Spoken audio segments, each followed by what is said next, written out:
Since the jet age, fighter pilots have been scrambled to intercept UFOs in our skies. But what happens when pilots are sent with a shoot-down order?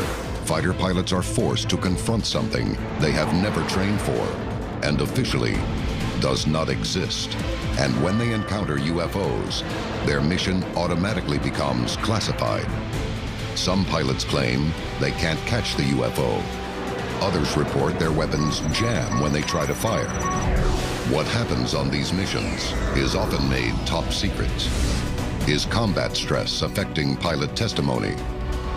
Are UFOs so technologically superior they escape us at will? And what happens when a UFO can even sense a pilot's intent to attack? Join us as we investigate dangerous fighter-pilot encounters with UFOs. A global effort has begun.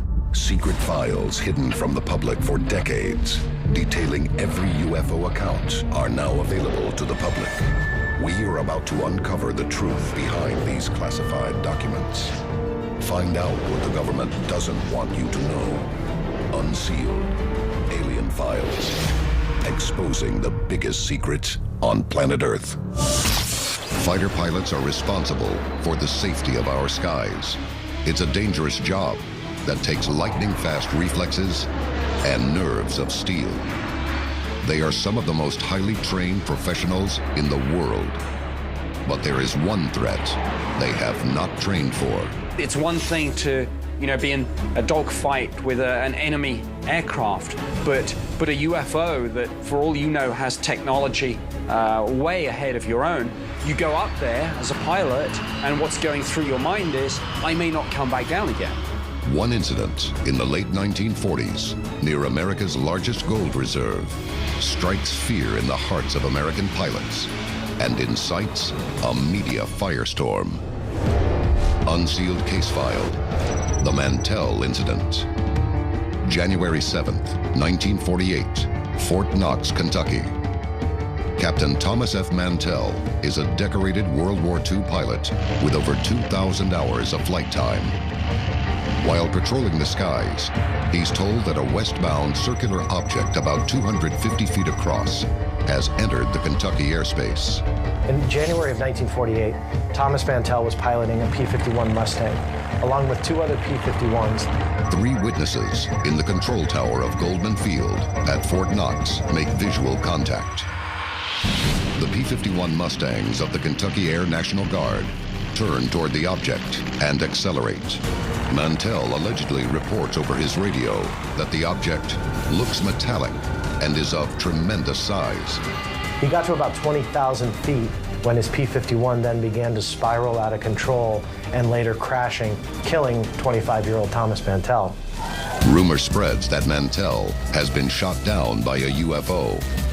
It's the first incident in U.S. history where a fighter pilot allegedly dies engaging a UFO. For the first time, the Air Force and the public realize that UFOs are more than just mysterious. They can also be deadly. The question is, how did he crash? It didn't crash in the ground like a normal explosion, like if they'd taken the thing and dropped it out of the sky, boom. And the time on his watch had stopped at the time of impact. The other idea is the UFO had an effect on his plane. Some experts also believe Mantell may have been chasing a top-secret weather balloon called Skyhook. Multiple Skyhook balloons were launched 250 miles northeast that same day, but none of the explanations stick. And the military begins to make UFO identification a top priority.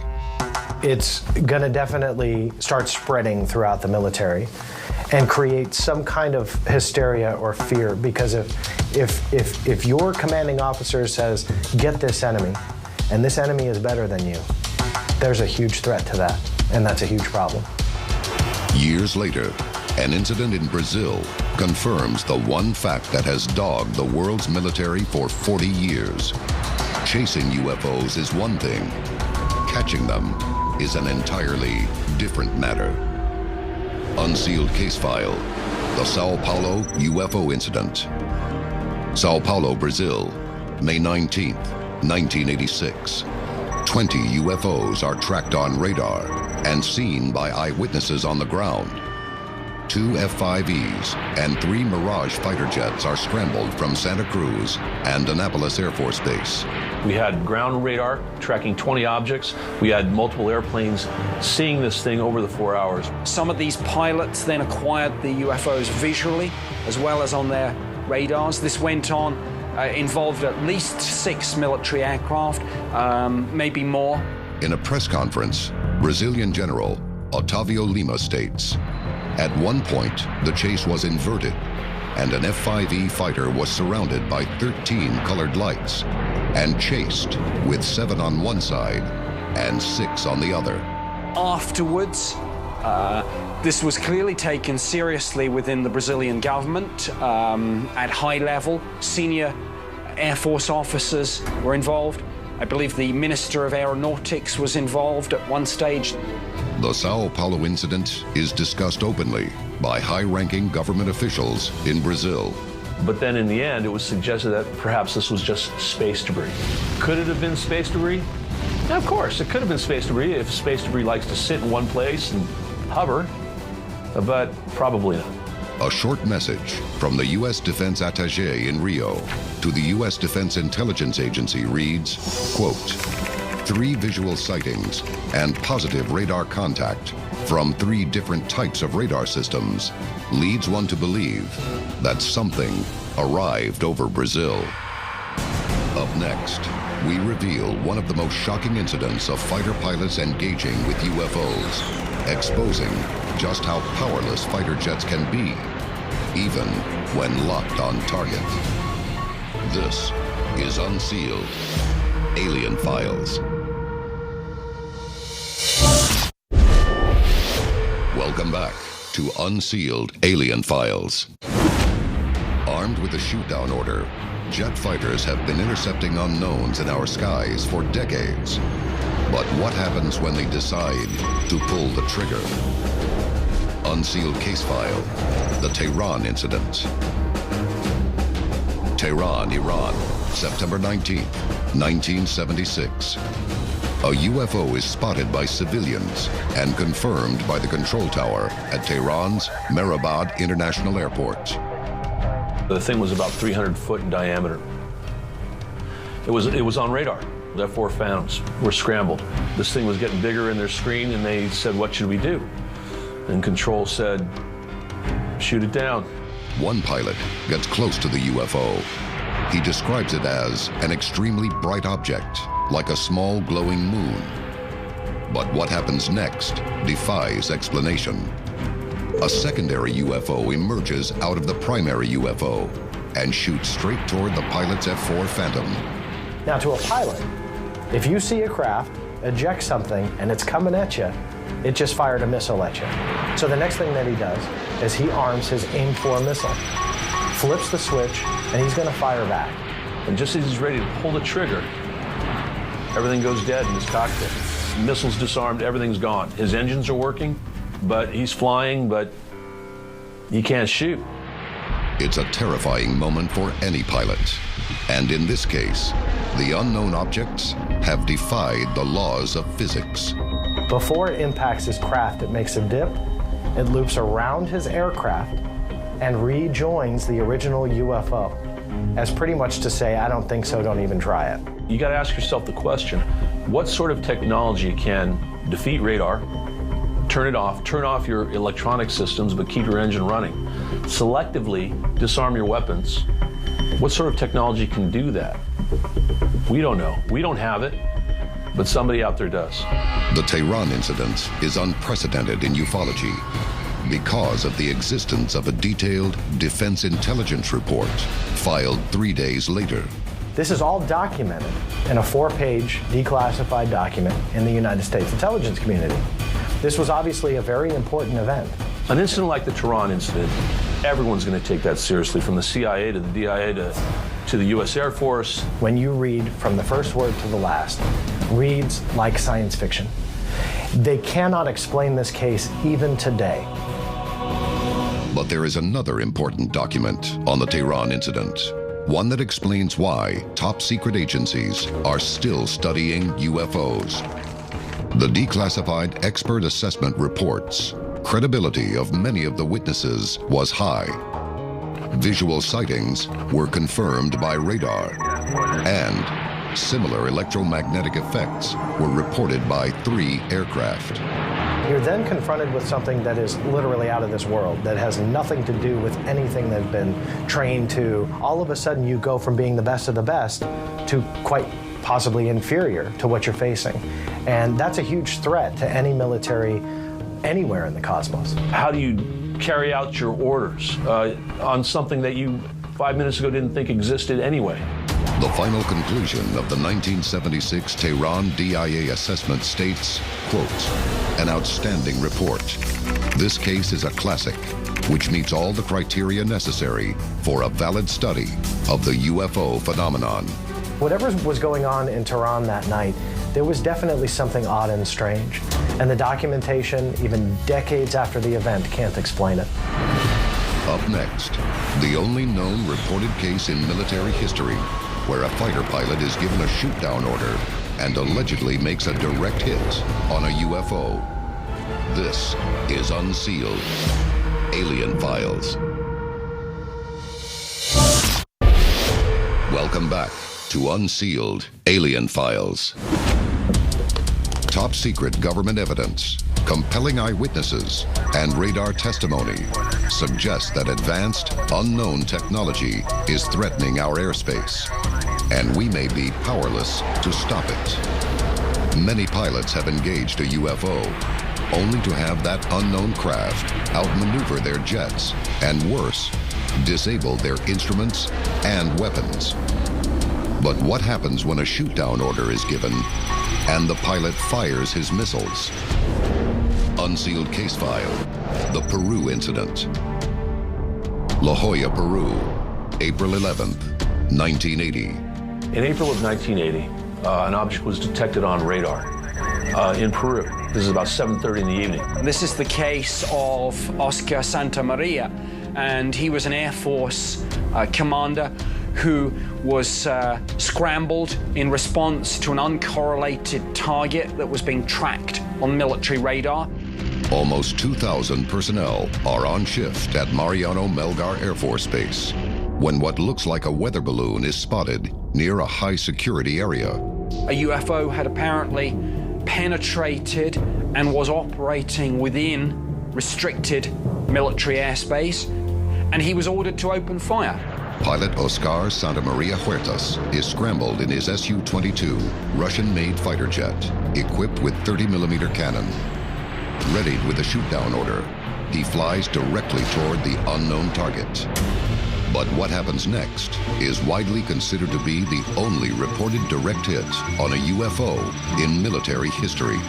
So he rolls up on this thing and fires off his cannons into this balloon. He said that unlike any conventional object, he said it was almost as if the rounds from his cannon were absorbed by this craft, whatever it was. It doesn't blow up, nothing happens, it seems to ignore the bullets, and then just ascends into the air at a high rate of speed. Gone. It's a scenario that is every fighter pilot's nightmare. His weapons are useless. Still under a shoot-down order, Santamaria spends the next 20 minutes playing cat and mouse with the UFO, trying to take another shot. When he gets close enough to make solid visual contact, what he sees astounds him. Now, I've met the Commandante, I've heard it from him firsthand. I have absolutely no doubt that this happened exactly as he described. Santamaria claims the UFO is shaped like a light bulb, cut off at the bottom, with a cream-colored dome. It has no visible means of propulsion, no windows, no wings. This now declassified official account of the incident is sent to the DIA. It states that the pilot, quote, intercepted the vehicle and fired upon it without causing any apparent damage. Believing the UFO is advanced technology from an extraterrestrial civilization, Santamaria fears for his life and rapidly descends back to base. Fortunately, the UFO does not follow. It's a combat situation, and any pilot in combat will be under extreme stress. And clearly, if you add to that the factor that you're dealing with an unknown, it takes it to a completely different level. What exactly did Santa Maria see in the skies above Peru? Did he fire upon a UFO? Did he actually make a direct hit? Or did he simply succumb to the intense pressure of intercepting an unknown threat? So there's the extreme stress of combat in an unknown situation and the very realistic prospect of death. So you get this kind of conflict that on the one hand they're involved in this maybe highly classified effort to engage with UFOs, and then after it's all over it's like, hey, this didn't happen. So I think pilots are being put under extreme stress at both ends of the spectrum. During the encounter, it's the combat stress, and afterwards it's that stress of secrecy and threats.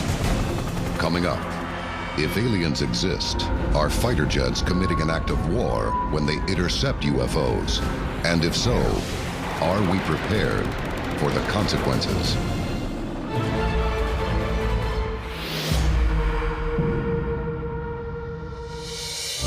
Welcome back to Unsealed, Alien Files. The time to act is now. Tell us your story.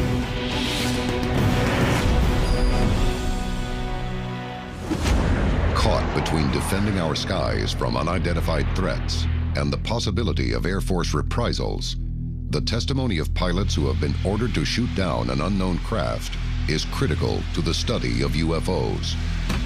But can their efforts be mistaken as an act of war? Unsealed case file, the Cometa Report. This report was entitled UFOs, What Should We Prepare For?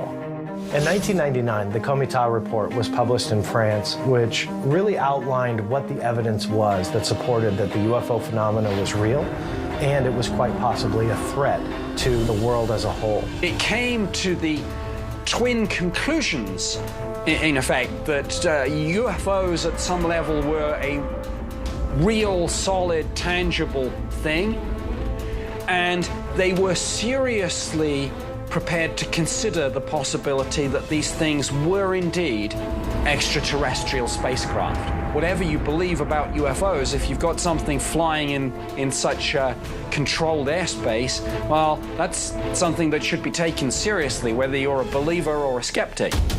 The 13-member panel, made up of some of the brightest government, military, and scientific minds in France, hand down a stunning recommendation. It outlined the fact that we needed to try and figure out a defense, a way to ward off and fend off any enemies that may be encroaching into our airspace and trying to invade our planet. Are they visiting our planet? Thousands of witnesses, contactees would tell you yes. We protect a lot here on the planet Earth, but the minute an alien civilization lands on Earth, that changes in a second. The Cometa Report questions the Earth's ability to defend against an unknown enemy attack. If an alien spacecraft visits Earth and it's made out of nuts and bolts, pending no science fiction-like shield around it, I'm guessing we could probably find a way to shoot it out of the sky. But the big debate for me is why. You know, you're either gonna successfully shoot down one craft of an alien race and potentially upset a much bigger force that has bigger guns than us. And I don't think that that's something that our pilots would do. I think we need to start crossing our fingers that they don't have any bad intentions. Because quite frankly, I don't think we're gonna have the ability to get rid of them. When the day comes, do we need to rethink how we approach unknown visitors in our skies? This is Unsealed, Alien Files, exposing the biggest secret on planet Earth.